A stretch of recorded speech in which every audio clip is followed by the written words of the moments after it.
Now blue flies over, grabs the money. What's next, blue?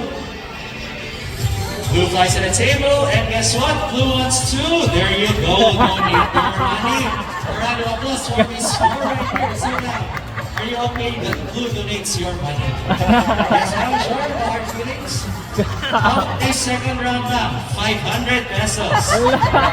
It's for the birds naman. Remember, just kidding, is all part of the show. We'll return your money, but wala na akong bird.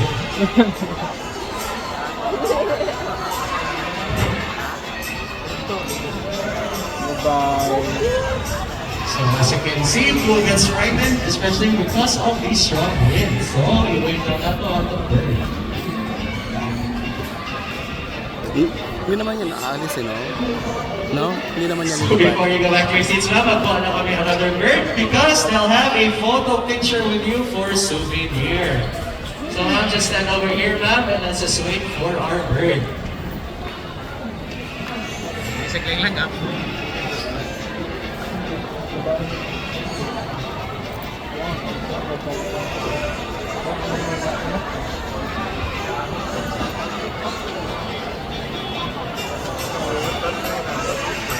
Hindi naman ba?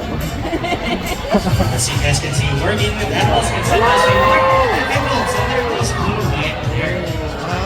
So ayaw lang please i-touch our birds kaya basta mag-bite sila.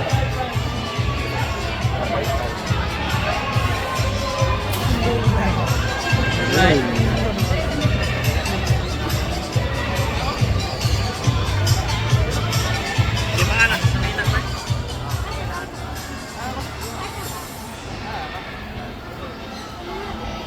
So just follow our trainer's instructions. Now give us your best smiling pose with our money bird blue. So thank you so much. So ma'am, before you go back to your seats, you can wait there with our photographer. You'll get a free printed copy of your picture with our money bird. So a round of applause for volunteer and our money bird blue. Pre yun, hindi 600. 20 lang yun. So the next part of our show, you guys will get an up-close and personal interaction with our three lovely parrots. So up first, we'll show you our dreamy Papa Bandit. Next is our Eclectus parrot Red. Come on the other side and say hi. Over here, our trainer next is our blue and gold macaw Goldie. Now, blue and gold macaws have a beautiful shade of blue feathers on their back, while their belly and inner wings are solid yellow. Its eyes and beaks are solid black. So here in Cebu Ocean Park, we have three blue and gold macaws. So earlier, that was a basketball game, was blue and azul. Now, Goldie right there will have something special for you later. Now, those birds can be found in the countries of Bolivia, Brazil, Peru, and Paraguay. Now, Goldie's scientific name is Ira arbrauna. So kung mag-hi na si Goldie, pinashy type na iyang hi. Now say hi to everyone, Goldie. Hi, Goldie. Now lastly here, we have our Eclectus parrot Red. Now Eclectus parrots are very unusual in the parrot family. That is because you can easily identify if it's a male or a female parrot. So we call that as sexual dimorphism. Now Red right here is a female Eclectus parrot. That is because of her bright red colored feathers. Meanwhile, if they are male, they usually have bright green colored feathers. So once again, if they are red, they are female. And if they're male, they are colored green. Now red has a lifespan of up to 30 years old, and red's scientific name is Eclectus horrendus. Meanwhile, Bandit and Goldie have a lifespan of up to 60 years old. Now lastly, did you guys know that parrots are monogamous, meaning they'll only have one partner their entire lifetime.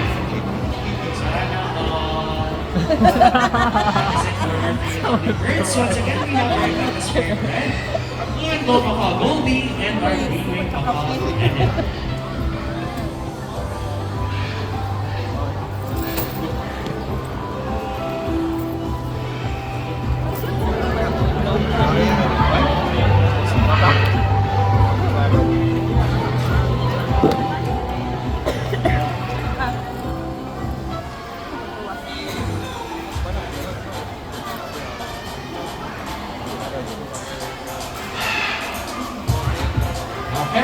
very highly intelligent animals and they notice the tiniest little detail.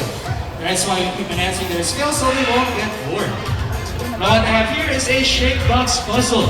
So let's go down it over once again to show us how intelligent he is by arranging the puzzles in their correct shapes.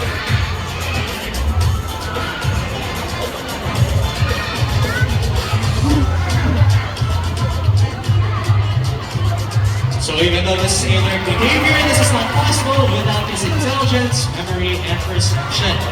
Now in the wild, they use this skill to find food, shelter, and a place to nest. Now these birds typically feast on fruits, nuts, salt, seeds, and minerals along the river banks. There we go, intelligent, right? A round of applause for our breeding macaw bandit.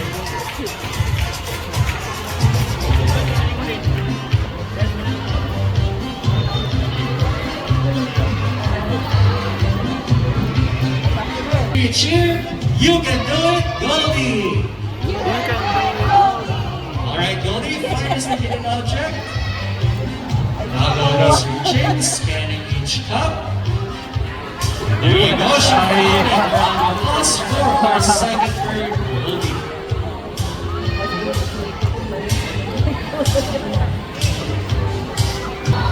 Now the scientific name is Kakatulong Galerita. While over here with trainer mix is our umbrella, Kakatulong Angel.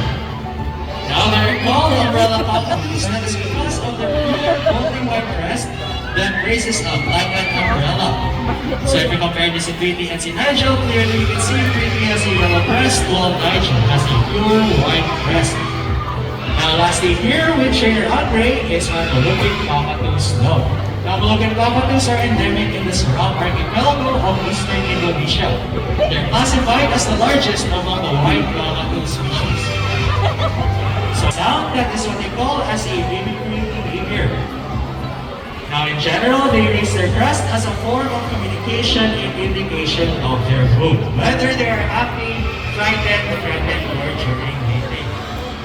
Now Tweety and Nigel can live up to 40 years old. Meanwhile, Snow over there, our Moluccan cockatoo, has a lifespan of up to 70 years old. Audition. Does everyone know audition? Wala man? Well, surely your next part of our show will leave you most baffled and amazed. But before we begin, I want to ask you guys two numbers from 1 to 20. Can you give me two numbers from 1 to 20?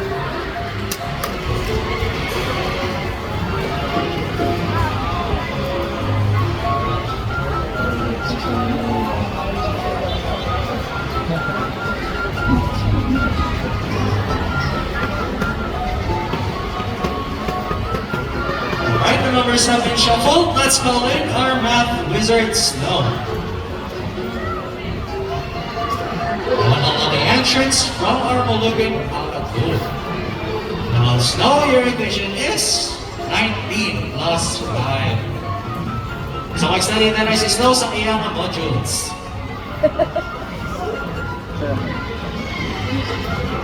Right, ready, Snow? Alright, give us the first number. So Snow picks number 2. Is the first number correct? Okay, Snow, finish your answer. Hello. Oh, everyone see Snow? Try again, Snow. Try again. Alright, there you go. So 90 plus 5 equals 24. Right, guys. So now a round of applause for our math wizards. Raminified scientific name is Aliastor indus. Now these birds can be found in the subcontinents of India, Southeast Asia, and Australia, where they are known as sea eagles.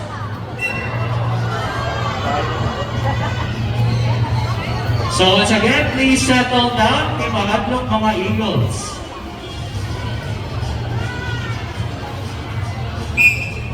Now these birds prefer their habitats on open wetlands such as mangrove forests, estuaries, lakes, and coastal areas.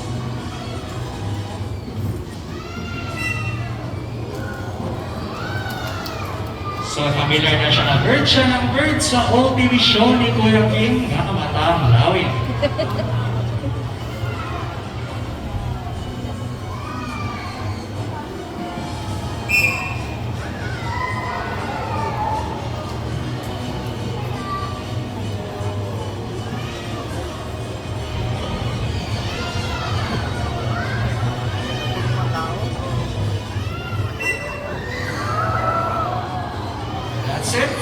Reminikai, Kingdom. Now for our next raptor, let's call in our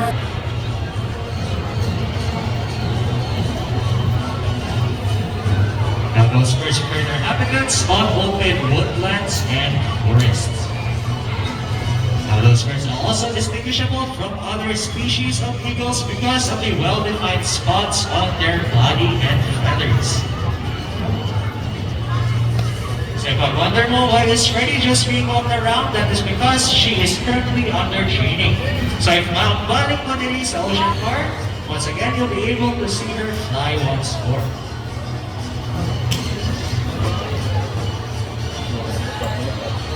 Also, you may notice our trainers are wearing gloves. Those are called velvet-ring gauntlets, and it's to protect their arms from their sharp talons and beaks. And that's it for our Philippine Serpent Eagle Freddy. Now lastly, for our flying birds, please look to your left as we call in our homing pigeon. Pigeons have an innate homing ability which allows them to fly back to their nest and mate. It is called magnetoreception and allows them to use the Earth's magnetic field to detect altitude, location, and direction. There you go, that's it for our flying birds and our homing pigeons.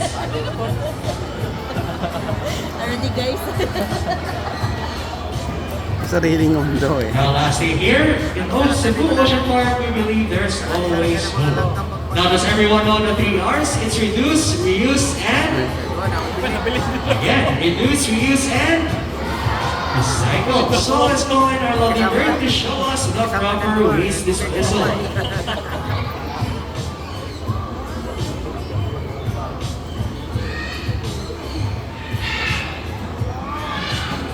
Let's go, Bandit.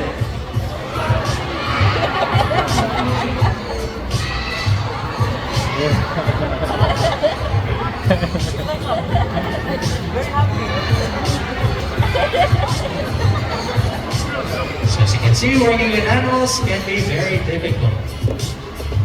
Let's go, Bandit. There we go. And unfortunately, a lot of animals today are struggling because of pollution and improper waste management. So always remember to reduce waste, reuse plastics, and recycle everything we can. See, and our trainer can do it, then so can we. Now, before we end the show, I would like to invite everyone to come down here to the stage and you can have a photo opportunity with our lovely birds. So just like earlier, some honey birds, you can hold them with your hand and you can take pictures. We also have our official photographer right over there. Now let me acknowledge the birds and trainers that made this show possible. With our trainer Mary and our DJ. Cheer next right here with Bandit.